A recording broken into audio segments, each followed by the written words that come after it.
সন্ধ্যাবেলায় এমন মজাদার স্বাদের রেসিপি যদি হয় তাহলে তো কথাই নেই, সন্ধ্যার আড্ডাটা জমজমাট হইতে। বাসায় থাকা অল্প উপকরণ দিয়েই তৈরি করে নিলাম এই স্যান্ডউইচ। এটা সন্ধ্যার নাস্তা হিসাবে বা বাচ্চাদের টিফিনেও দিতে পারেন। আসল রেসিপিটি একবার দেখে নিন।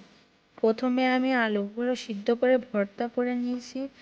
তারপর একটি কড়াইতে সরিষার তেল, পেঁয়াজ কুচি, কাঁচা লঙ্কা, স্বাদ মতো লবণ, জিরা মরিচের গুঁড়া, সামান্য হলুদ দিয়ে একটু নাড়াচাড়া করে ভর্তা করে রাখা আলুগুলো ঢেলে দিয়েছি।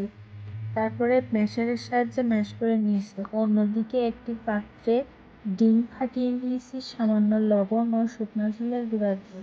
এবার ব্রেডগুলোর সাথে আলু মাখিয়ে একটি রুটি 2 ভাঁজ করে দিয়েছি। এভাবে একে একে তৈরি করে নিয়েছি।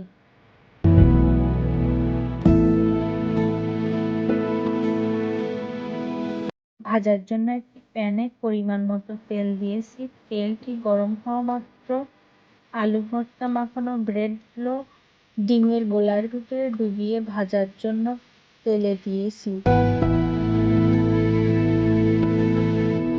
এভাবে একে একে অল্প আঁচ দিয়ে ব্রেডগুলো ভেজে নিলেই হয়ে যাবে স্যান্ডউইচ বানানো। তো আপনারাও বাসায় ট্রাই করবেন। আর ভিডিওটি ভালো লাগলে লাইক, কমেন্ট, শেয়ার করে পাশে থাকবেন। আজ এই পর্যন্তই। পরবর্তীতে নতুন কোনো ভিডিও নিয়ে আবারও আসবো আপনাদের মাঝে। ততক্ষণ পর্যন্ত ভালো থাকুন, সুস্থ থাকুন। আল্লাহ হাফেজ।